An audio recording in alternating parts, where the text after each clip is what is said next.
Have you ever gotten a lead that just wasn't quite ready to go yet? And so you told them, no worries, I'll follow up and I'll be here when the time is right for you, only to turn around and see them close on Facebook with another agent.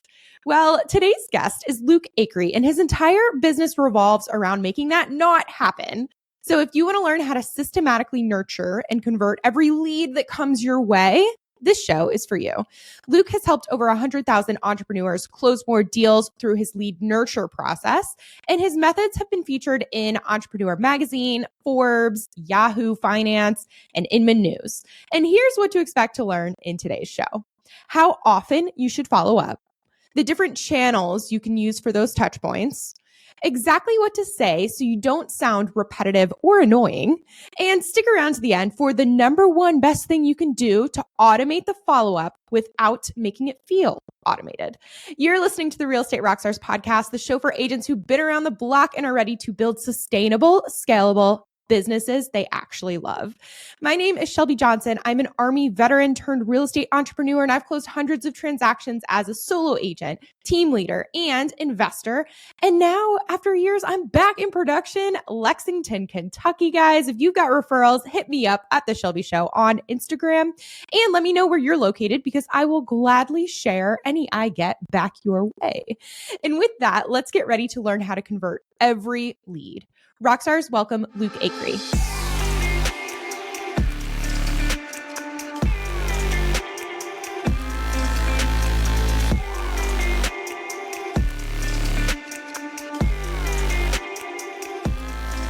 Okay, Luke, everyone talks about lead generation in the agent space. It's all focused on how do we generate more leads. But I feel like agents talk about the lead nurture piece far less. And so I know that that's your specialty. So why, hypothetically, if I'm one of those agents who really cares about generation, less about nurture, like why should I care about nurturing leads as much as generating them? Happy to be here. Thank you for having me on your show. So I think it comes down to conversion, right? It's like lead gen is good, but if you can't convert the lead, it doesn't matter because you'll never get the commission check. And so lead nurturing is all about conversion. How do you actually convert the leads that you get? And I have found in my years now of doing marketing that it's been interesting. Josh, my CMO, and I, so we've been at this for over a decade, have worked with about 150,000 real estate agents doing lead nurturing. And I don't say that to impress anybody. It's just to impress upon you what we were looking at was what was it about the campaigns and marketing that worked to successfully nurture a lead and get it converted versus the ones that didn't work. And we found that basically successful marketing campaigns tend to have three pillars. And because I'm a marketer myself, I love this stuff. I can't help it. I put it into an acronym called FIT, which stands for frequency, impact, and trust. And more than happy to kind of break down tactically what I mean by frequency, impact, and trust. But it really comes down to that. So if you want me to go into that, because, I don't want to just talk for 30 minutes, but you want me to go into that? I freaking want it. I'm just here. You don't even I don't even need to be here. Just tell us about FIT. I'm excited. Okay. So if your marketing's out of shape, right, you got to get it fit. But frequency, impact, and trust, I chose these words specifically because if you think about frequency, for instance, it has two meanings. It's not just the number of frequencies, like number of touch points, but it's also the channel of communication. So just like you get into a car, you turn to the frequency of the radio station you want to listen to. Marketing is no different. There's different channels of marketing. Your clients or prospects are going to respond to different channels based upon their likes and interests. So the magic is really how many touch points should you have in your nurture system? And let's just narrow down because you have Facebook marketing for lead gen, you have Zillow leads, you have your database. So let's just focus in on your database. That's where I spend the majority of my time because I believe most of your business should be driven through referral and repeat business. How many touch points do you need in order to generate referrals? What's your guess, Shelby? I'm interested to hear. 17. 17. I love it. So pull up the magic 17. I'm surprised you didn't say 33. A lot of people say 33 from the Millionaire Real Estate Agent book. Oh, gotcha. So yeah, I do this all the time when I speak to different conferences and stuff. It's like, what's the magic number? And I'll get 17, I'll get 12, I'll get 33, I'll get a bunch of different numbers. And I'll say, hey, look, there's no magic formulas in business, but this is the one thing there is a magic formula to. And if you want to know the number, write this down. Here's the number. It's more, M-O-R-E, more. You must have more touch points than you're doing today. What do I mean by that? If you're doing 17, you should be doing 18. If you're doing 100, you should be doing 101. Why can I say that with such conviction? It has been amazing to watch over the years these marketing campaigns, not only that I do for our clients, but I do for my own business. And I've realized that it is almost impossible to do too many touch points, but it is so easy to do too little. I'll give you two examples. So my brother, Steven, got into real estate about 6.5 years ago, almost 7 years now. And he's top 1% real estate agent in the nation, runs the number one team in Lynchburg, Virginia now.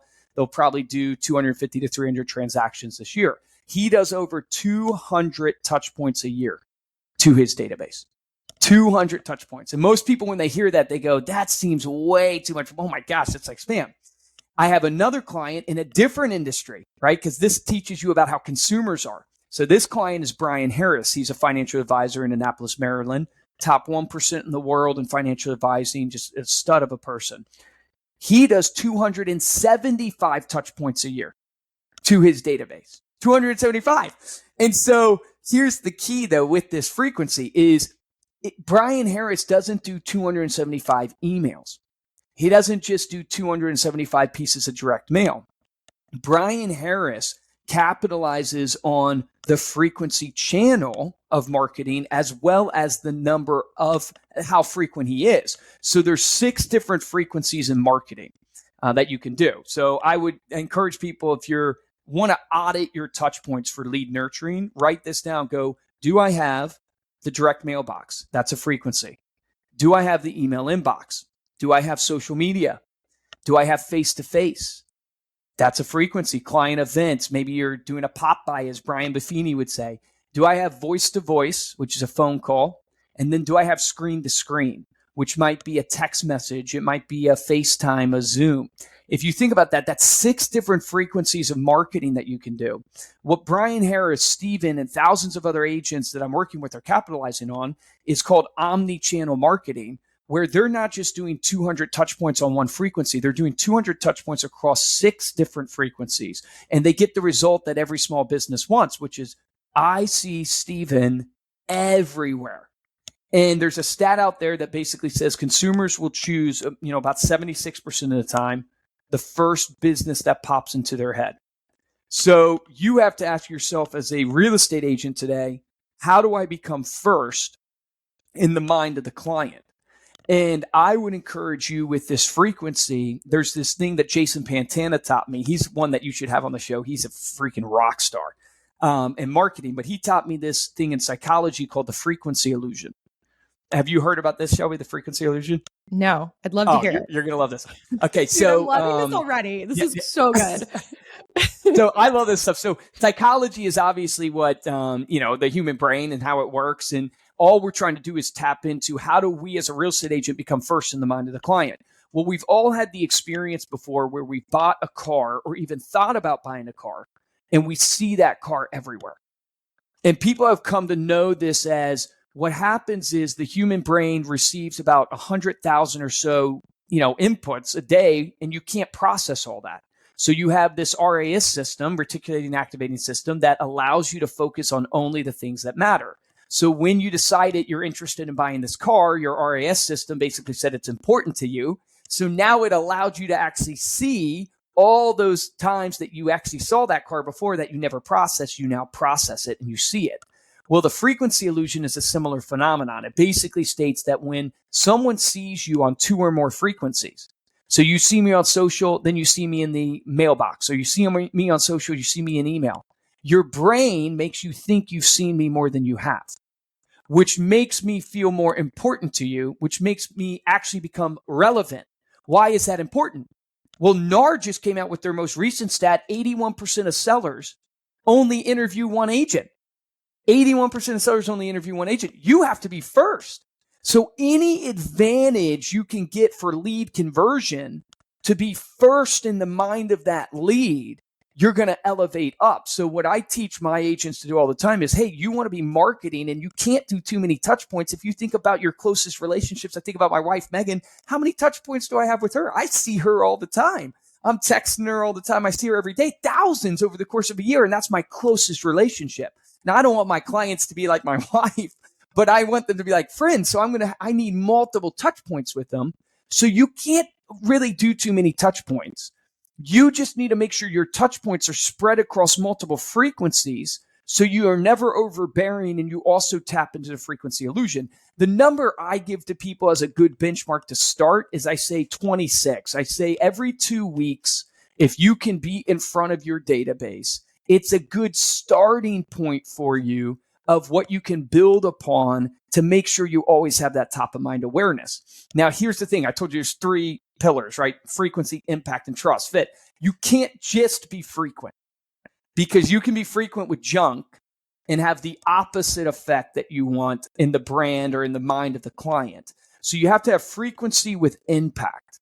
And this one is one of the harder ones to pull off successfully in any business, but in real estate specifically, because impact really comes from what I've seen 2 things. One is the quality of what you're giving. And then the second is personalization. So quality comes down to what you're sending, the types of content you're sending, the types of gifting you're doing, that type of idea. And then you have personalization. If you think of like Facebook and Google, why do they make billions of dollars? They make billions of dollars because they're tracking everything that you're reading, Shelby, everything you click on, how long you spend on it. Then they build a profile on you. Go to your Gmail account, look at your privacy. It will show you the profile that Google has built on you. And they sell that profile to advertisers so they can serve up relevant content based upon your likes and interests. And because it's personal, because it's relevant, you pay attention. And because you pay attention, I can serve you a message. Like, that's marketing 101. Relevancy drives attention. And so you as a real estate agent have to think, I can't pull off the Facebook and Google necessarily from a tech standpoint, although we're getting there closer and closer these days. But how do I drive personalization? And what I tell people is it's not as hard as you think. This business is a relationship business. It's a contact sport. I encourage people. What CRM do you use right now, Shelby, for you and your team? What CRM do you guys use? Go High Level. Go High Level. Awesome. So like in Go High Level, I'm sure it gives you the ability to create fields or have custom fields, and maybe they have these fields in there. I would encourage you, take your database and ask yourself, if Luke Acree is in your database, do you know the Ford method on Luke Acree? Family, who's his family? Occupation, what does he do for work? Recreation, what are his hobbies? And then dreams. What is he trying to accomplish? Where is he going? You as a real estate agent play a huge portion in like my dream of home ownership, right? Or my dream of being an investor and buying properties.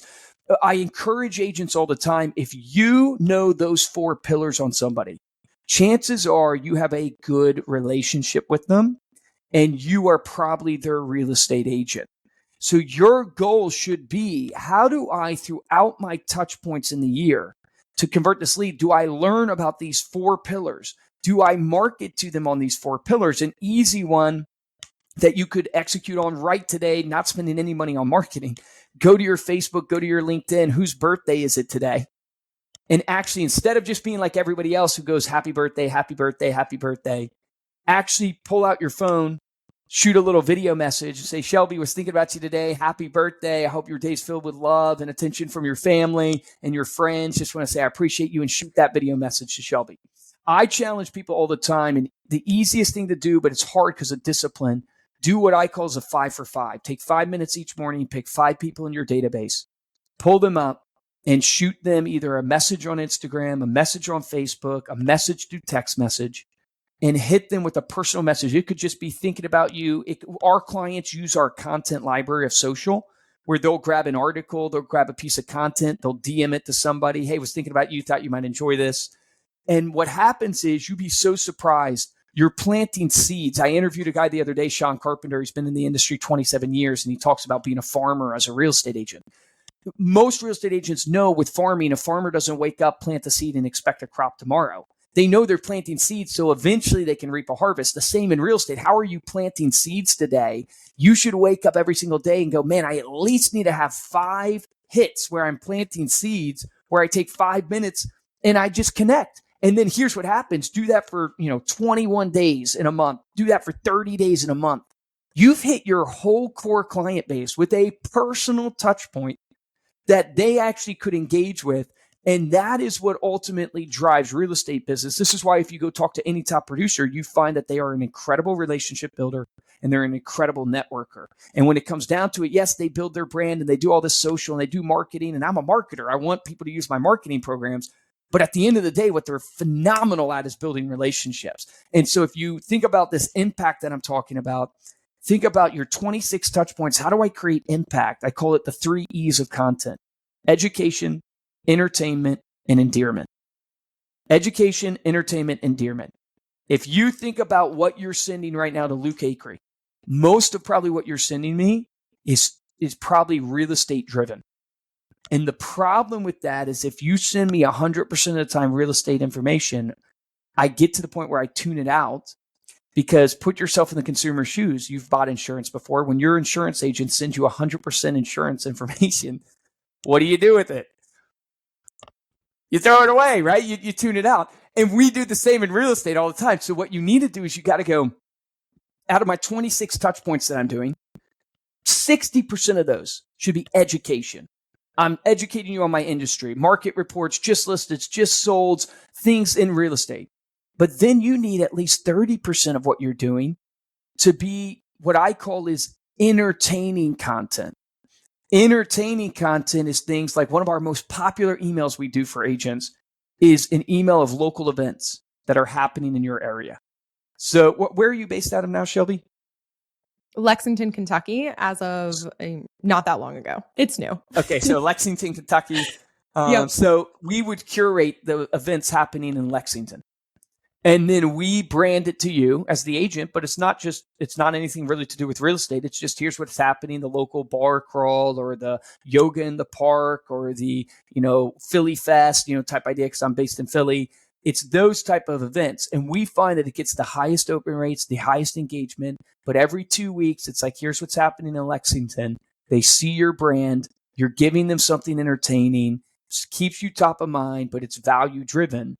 And then last, when you think of the impact, do endearing content. So this is my brother's number one marketing campaign. So he's done, I think, 152 pending and sold right now. And it's what we're just in July. So his most popular campaign he does every year is he partners with the Agape House in Lynchburg, Virginia. And he basically sends out a postcard to his sphere and his farm. He farms about 4,000 homes. And he does a food drive and raises awareness for the Agape House. So something he's passionate about, someone on his team is passionate about. And he basically hits his farm with an endearing piece of content, meaning he's endearing himself to something that's bigger than his business in the local community. And he raises awareness. Here's where this campaign is amazing. He runs this postcard, but then he reaches out with his team. He goes and he door knocks on the doors in his farm and with his sphere, and he basically is popping by to collect the canned goods that they want to donate. And he also encourages people to drop it by his office. So now he's getting a postcard in the mailbox, a face-to-face at the door frequency, and it's non-salesy. So now he's getting in front of Shelby, the homeowner, in a non-salesy way. And again, getting back to psychology, there's this thing in psychology called the halo effect, that when someone sees you doing something good, they associate that good with everything else you're doing. So if I saw you giving to the homeless in Lexington, I associate that good you're doing with how you run your real estate business. So I always give a caveat and say, look, don't give to charity because you want the halo effect. It's a natural good thing that happens. Give to charity because you're passionate about it. But here's what I know about consumers. If marketing is my passion, you can tell because I literally talk way too much. I love this stuff. So hopefully I'm not over talking. But here's what I would tell you. Study the Fortune 50 companies, Fortune 500 companies. Why does Nike have a charity they give to? Why does Microsoft have a charity to give to? Why do they spend hard-earned marketing dollars to advertise that charity on TV? Here's why. Because they understand human psychology. They're beholden to the shareholder. They want their share prices to go up. Don't fool yourself. But here's what they know. They know consumers want to do business with businesses of purpose, not just businesses of profit. So how do you, as the local real estate agent, showcase to your community that I'm your local educator? Because 26% of my 26 of my touch points, 60% of them are going to be education. I'm the person who also gives value and not just asking to receive, because 30% of my touch points of the 26 are going to be entertaining. But I'm also the person who likes to give back and does more than just business. And 10% of my touch points are going to be endearing touch points. And it doesn't have to be the food bank. It could be the SPCA, Boys and Girls Club, the church that you're involved in, the PTA, little league teams. How do you place yourself in the community to give back? And all of a sudden, if you look at this, you have frequency of both touch point and channel. You have impactful content, education, entertainment, endearment. And then last but not least, you got to have trust. Because I always joke with people, if you're frequent and you're impactful, you're going to end up with a bunch of best friends and no business. And I don't know about you, the older I get, the less friends I need, the more business, that I would prefer. So how do you turn it into business? You got to be viewed as the person I would trust with my real estate. And there's a multitude of ways to build trust, I think, in business. I'll share this. I think there's 4 really common ways in marketing that we try to help people with. One is through showcasing your accolades. So how do you, in your 26 touch point campaign that you're doing that I'm laying out for you here, how do you showcase your accolades? So for example, for me right now, like, how can I showcase to people that Luke Acree loves marketing, but he is good at marketing? Well, one way I can do that is to show my accolades, right? So I can tell people, hey, I've worked with 150,000 clients, that my marketing company has been on the Inc. 5000 list for 4 years, fastest growing companies in America, that I have 4.7 star review and a 5 on Facebook. A lot of competitors won't even show the reviews. I can share accolades that it's not the end all be all, but it's like, okay, Luke didn't create this in his mom's basement yesterday. He's actually worked with people. He's been in the business for over a decade. These small little accolades build trust in what I'm saying. So you as a real estate agent should be thinking, how do I build accolades? Meaning, like, how do I showcase to people how long I've been in business, how many clients that I've helped, any awards that I've won. Don't underestimate those local awards. I know to us real estate agents, we all joke about them, but they mean something to the consumer. So accolades are one way to build trust. Second way to build trust, which is even better, is your testimonials. Clients care what you think about yourself, right? Your accolades, but they care way more what your clients say about you. So, like, I mentioned Brian Harris at the beginning, as he does 275 touch points. Brian Harris, the reason I found out about that from my client perspective, because we have a lot of clients, is I was at a conference in Arizona at our booth, and our booth started to get a bunch of people running to it. And I was like, man, this is amazing. What happened? I found out Brian Harris spoke that day. And part of his talk was the marketing that he was doing. And he had a slide about us on his talk. And because Brian Harris was up on stage showcasing who he was and what he was doing, and he gave a testimonial about us, it drove traffic to our booth for people to sign up. So how do you showcase your testimonials to clients? And if you don't have a Google business profile right now full of testimonials, you need to get that. So a tip I give to everybody, because this is what I did for my brother, Steven, is he didn't have any Google business profile testimonials a few years back, but he had been in business for years and he had Zillow reviews, just he hadn't translated that to Google business profile. So he started his Google business profile. And what we did is we threw a pie event. We invited all of his past clients, or shouldn't call them past clients, really current clients, to come and get a pie. And we were ready when they came to get their pie with our laptops out, our phones ready. And we asked people when they got the pie, if they had done business with us in the past, hey, would you mind writing a review for us on Google? And he ended up getting that day, I think it was like 67, 69 5-star reviews on his Google business profile. So if you're looking for a way to get reviews, consider throwing a client event, which is another frequency, right? Face to face. And then have your computer ready to, when your clients come, ask them if they'll write a review. Take out your phone, film a testimonial of what they say, and then use that. Third way to build trust is through partnerships. So this one's great for not only building trust, but growing your brand. I would sit down if I were you, and I would write out who are my synergistic partners that are non-competitive, serve the same clientele, that we can grow together. So the obvious in real estate is your lender, title company, insurance, inspectors, financial advisor, estate planning attorney. List all those small businesses. Do you have that Rolodex of partnerships where you guys are marketing together? Have you created your own BNI network, if you're familiar with BNI? So, with us, we encourage clients, go in every Friday, get on a live and invite one of your synergistic partners to go live with you. The reason why this is powerful is because you get to reach their audience and they have trust with their audience, which is associated to you. So, like you guys have me on this. Go ahead. What is BNI?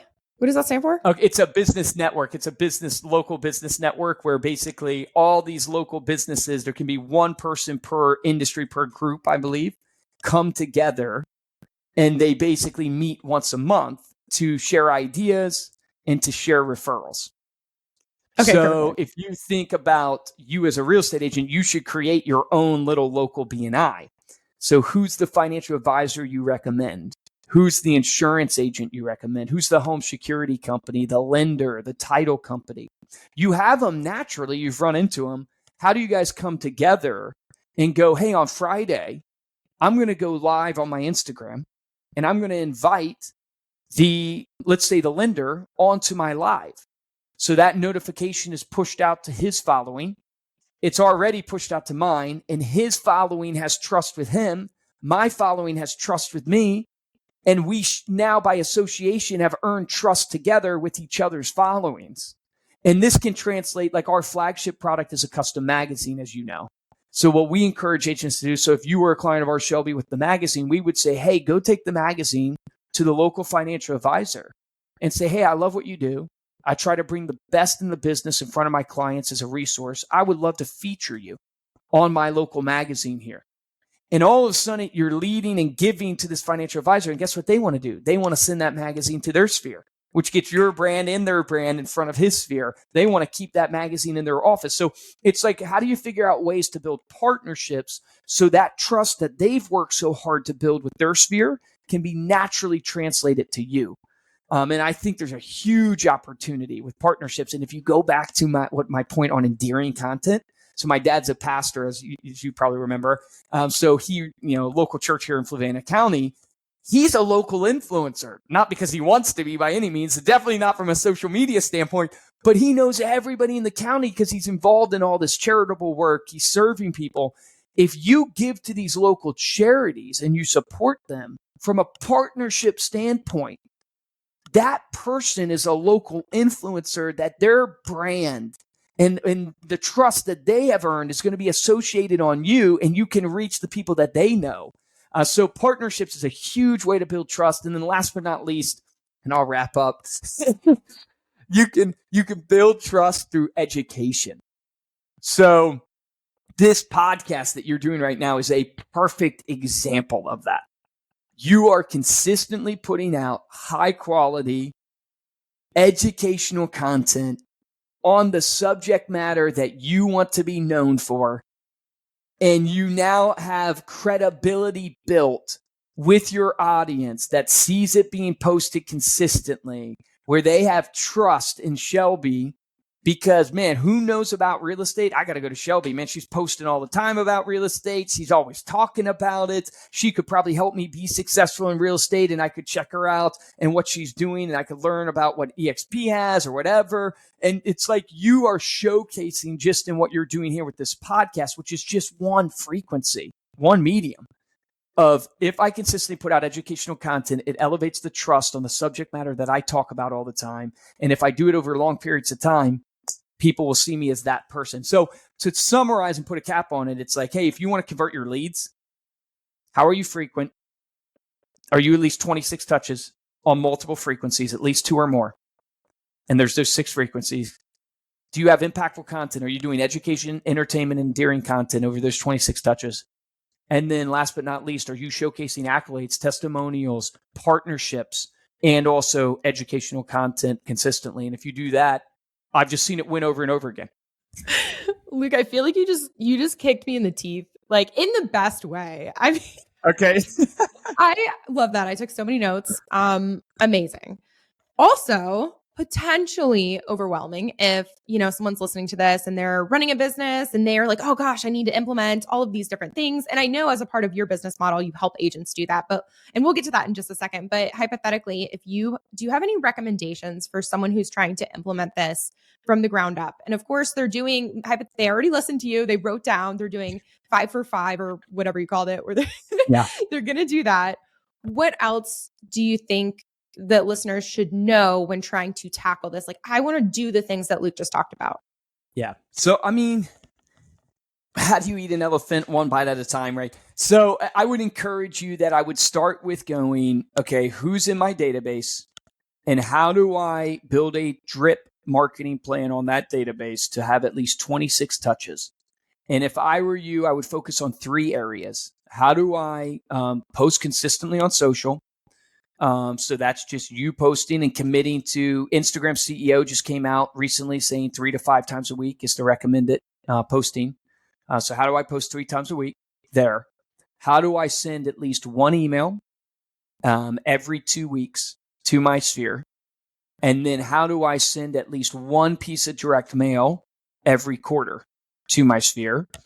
And if you want to go now, okay, Luke, I got that. And what's the next thing I should add would be a client event. At least 1 client event. I have my own podcast, as you know, Stay Paid. We've done 550 episodes, so not quite at you guys' level yet. But number one thing I've heard the last 2 years from all these mega producers across the country, client events are smashing it, like just unbelievable in generating referrals and being in your touches. And get those partners to help pay for your event. Don't pay for your own event. Get your partner to chip in and pay for the event with you. Perfect. Now, so that's perfect. The baseline, if people want to just take a couple bites and get into this, but can you share with us what you guys do in your company? So if listeners are like, you know what, I don't want to set it up myself, I really do want to know what Luke has. So hit us with that. Yeah. So, so our company, this is obviously what we're passionate about. This is what we try to focus on. We have a suite of products to help you keep in touch with your clients. And the pain points we're trying to solve is we want it to be automated because the last thing you have is time. So it needs to take stuff off your plate, not add things to your plate. So we have an automated system that sends out direct mail, sends out emails, post on social for you. The second pain point we're trying to solve is the content. So how do you come up with education, entertainment, and endearing content? That's what we do. So our flagship product that probably describes it the best is we create for you a 48-page coffee table publication. It's your magazine. We do it both print and digital. So imagine having your own Better Homes and Garden magazine that you're sending to your clients. There's no other ads in it, just features you and great content. So it features your brand. You can feature testimonials, accolades, market reports. Like you can feature a bunch of stuff, but we also put in content in there that's going to be education and entertaining. We then, if you think about that, the reason why I led with the magazine is we have so much content in every category. So all this content from lifestyle, real estate content, HGTV type content, food, travel, we now have in a library of content for you that you can tell us the content categories that you want to post on your social. And we can literally in a matter of minutes using, algorithms and AI and stuff like that, create a whole posting schedule for you on your social where you can post, tell us how many times you want to post a day, tell us how many days you want to post a week. We create the content and the captions and the hashtags and post it all there automated onto your page. So we essentially, you sign up for our program. We're going to give you an automated platform to post consistently on social, have a print magazine going to your database. We then give you email newsletters. We have a couple that local events email newsletters are most popular. So we would curate for Shelby the local events happening in Lexington and drip that on her database. And then we tie it all together with lead pages, which is basically, if no one's familiar with a landing page or a lead page, it's a 1-page website with a sole purpose to get people to fill out a form. So you can basically be notified that Shelby was interested in whatever that form was about. And so if I'm using you as the example, Shelby, you would come into our system. We would upload your database. We would set up your touch point plan to be, probably 70 plus touch points ultimately.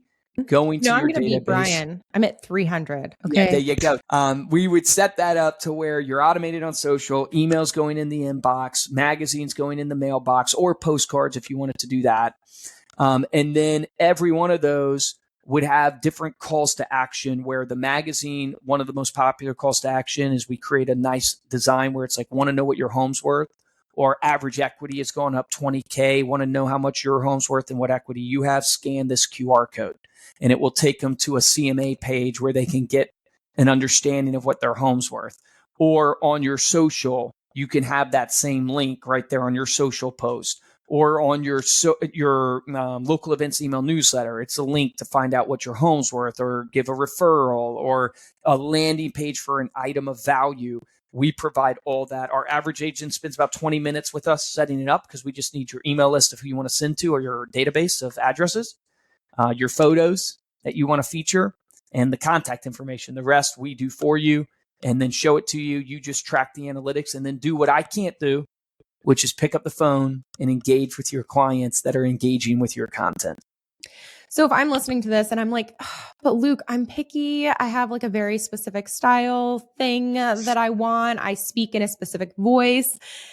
What do you say to that type of person? I would have to know what you mean by speaking in a specific voice, but I know what you mean by like tone of writing. I would tell you that here's my raw thoughts on it. I don't think it matters as much as you think it does.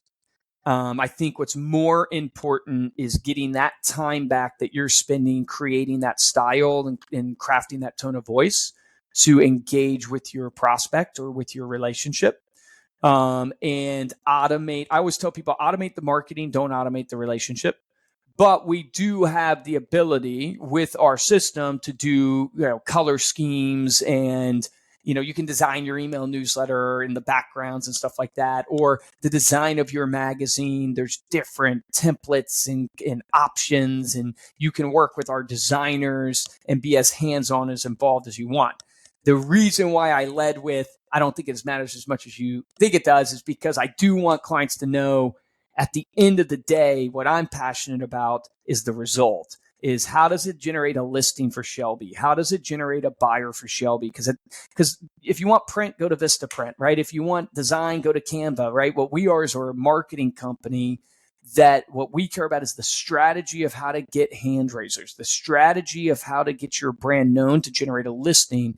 And it's not to devalue design or devalue any of those things. It's just, that's where we know, that's why people hire us, is going, they've hired us to try to drive results for them. We see about a 31% referral rate over the course of 12 months. So if you send to 100 people for 12 months, about 31 referrals on average. So that's really where we hone in and focus. I hope that makes sense. It does make sense. And 31% referral rate. It's really good. Yeah. So, okay, with that, someone's listening and they are like, I want to talk to Luke. I want to find out more. I want to go to their website. I want to dig in. Of course, we're going to have all of that in the show notes for listeners. But where else would you like to direct them to get in touch with you? I would love to connect with you guys on social media. On Instagram specifically is probably where I'm the most active, at Luke Acree. Acree is Acree, so Acre with an extra E. So you can find me there. I would love to connect. If you have marketing questions or anything like that, of course, you guys know I would love for you to use us, but you don't by any means have to use us. If I can help you from a marketing perspective, it's what I love to do. I'm in it all day long. So at Luke Acree, if you want to check out ReminderMedia, you can, of course, check out remindermedia.com and learn all about our products and services and what we do. Love it. Okay, Luke, did we miss anything? Obviously, there's a lot. I don't think so. Probably we probably didn't solve we covered the problems so much of the world. No. Yeah, that's true. World hunger and such. Next Yeah. podcast. Okay, guys, go and check out Luke on Instagram. Go to their website. Try them out. And other than that, that is all we have today. Luke, thank you so much for hanging out with us. And Real Estate Rockstars, thanks for listening.